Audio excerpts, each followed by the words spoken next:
this video, I explain how to solve the linear programming problems by graphical method. Graphical methods is a visible or intuitive way to solve the linear programming model, but normally we can only handle two dimensions problem or two decision variables problem. If you have three, it's still possible, but if you have higher dimensions, actually it's quite unlikely you can solve that graphically. Advantage is actually the optimal series is related to the graphical analysis. So that's why we said the graphical method may provide insights on how problems of higher dimension problems are solved. So graphical methods normally include two types, but they basically are same.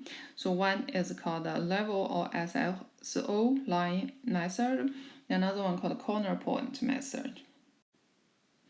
This slide shows how the level or SSO line method is designed. So I don't want to go through the text, so we just take an example to show how this method is applied. This is our mini case tiny company model or formulation. So we try to use this example to show how to solve the problem graphically. So to solve this problem now graphically, the first step actually is to find the feasible region for this problem. So let's see, I write the first step.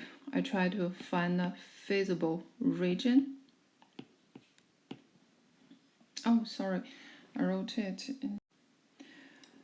So the feasible region actually is an area that the decision variable is acceptable, the value is acceptable. So this only related to the four constraints you have here. So the steps is to actually put all these constraints into a coordinate system. So x, y, this is original point. So we can always start from the non-negative constraints. So because xa, we can name this xa or this xc. So if xa and xc both greater than 0, then you actually know the region is these two sides. And then we draw the constraints xc less than 50. So I wrote xc is actually in the vertical axis, so this value should be greater or less than 50. So I do not draw everything there, so I try to just mark. For example, this is 50, then we actually should have this line. So this actually xc less than or equals to 50. Then we know xa less than 70. So for example, here is 70. So you can just basically draw this line. So just pull on this line, connect it together. So it's actually also the range. So xa less than 70. Let's see next constraint, which is xa plus xc less than 70. So here we normally consider the boundary condition equals to 90. So in order to draw this boundary line, so you can find 2 points on this line. For example, xa equals to 45, xc equals to 45. And another one, xa equals to 60, xc equals to 30. Then you can find these 2 points. For example, you got 45 and 45. So basically have a point here. So I'm just sketch the range, so may not be exactly accurate. So if you do the sketch, so try to make it more accurate. So this is a 0.1, and I also have a 60, for example, around here, and I have 30 around here. So for example, I have a point here, it's number 2. So I connected these 2 points together, then I got a new range. So this is actually should be less than 90, so it should be in this range. Then I have the last constraints.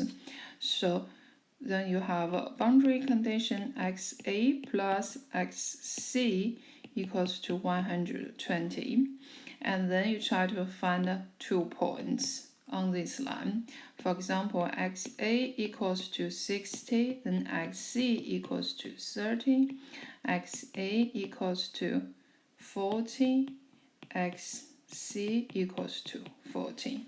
So I find that these 2 points, 60, 30. So I have 30 here, so I have 60 here, so they basically pass the same point, and then I have a 40, 40, so slightly small, slightly bigger. So I have this point, so that means I have another line. I can draw it like this. As I said, that's how you actually draw the boundary conditions.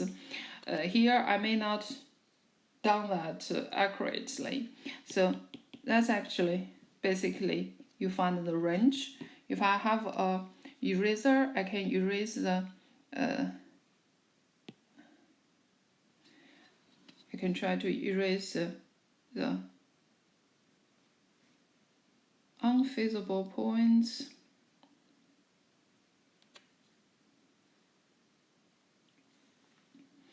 And then I have somehow, sorry.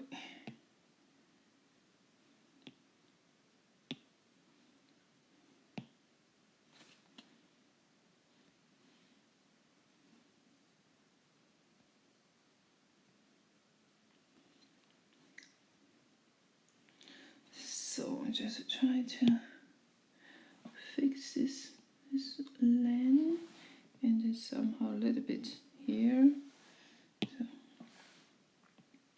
I just draw them together. So you should get the range somehow look like this. So if I use this color, so that's basically the range. As I said, it may not be accurate, but that's how you find the feasible range for your problem. So this is the first step. And then we can see how should we use this feasible region in order to find the optimal solution. Actually, I have a pre-drawn or plotted figure in next page. So I just use this to illustrate how to draw that. Then we use a better graph next page. Now in this page, you can see the yellow shade area actually is called a feasible region. So here we use a node to show you. So this is called a feasible region because only the discrete variable values in this region will be valid for your problem, or will be the feasible solutions for your LP problem or LP model. Now we can use a feasible region to solve this problem, try to find the optimal solution.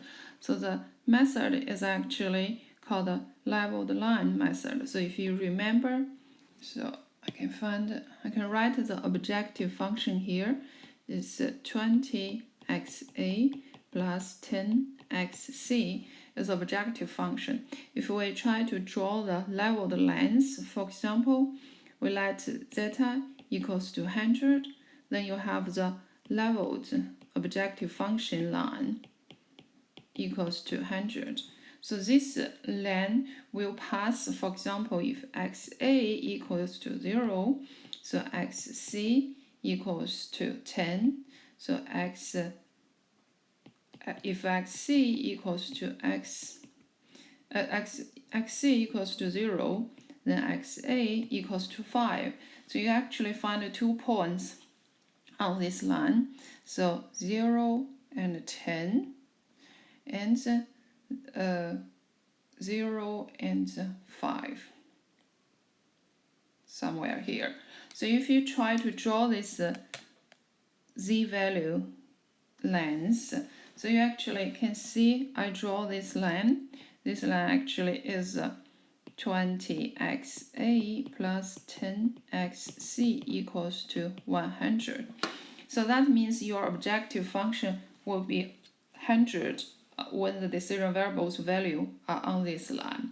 So this line called a leveled line. Then these green lines on this feasible region, you can see they actually, you just move this leveled line from one point up, because when you move this line up, the objective function will increase.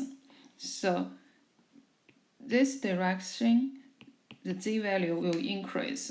This leveled lines will related to different z-values. And then until you move to the point, so if I just move this parallel lines up, then you can see this line actually is maximum value of zeta. So past the corner points in the value xa equals to 70, xc equals to 20, which is optimal solution. So that's method actually called ISO lens. You just draw the level or SSO lens in this feasible region in order to find the optimal solutions. So next, the graphical method is called a corner point method.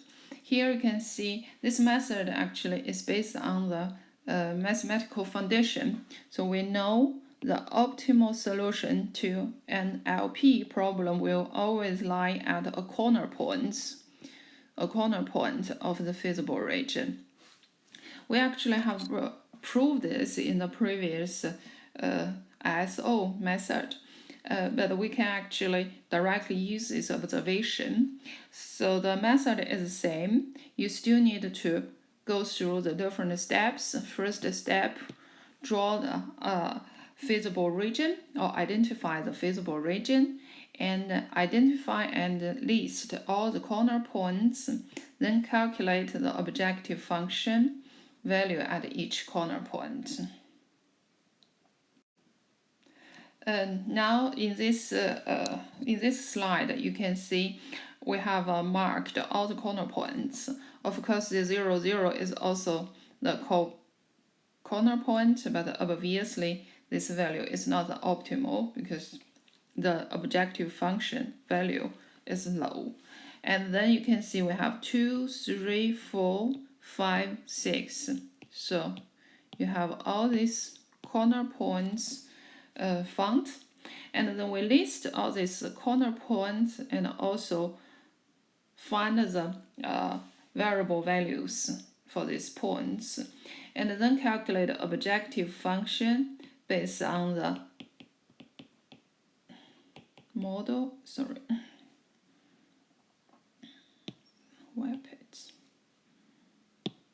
So 20xa plus 10xc. So that's actually how you calculate. Then you get objective values, and then you choose the maximum z value. Actually, you get z star. So probably I should not have a there. So now you have a z star. So that's how you find the optimal solution graphically. Now you have two methods. Choose the one you think you're most comfortable with.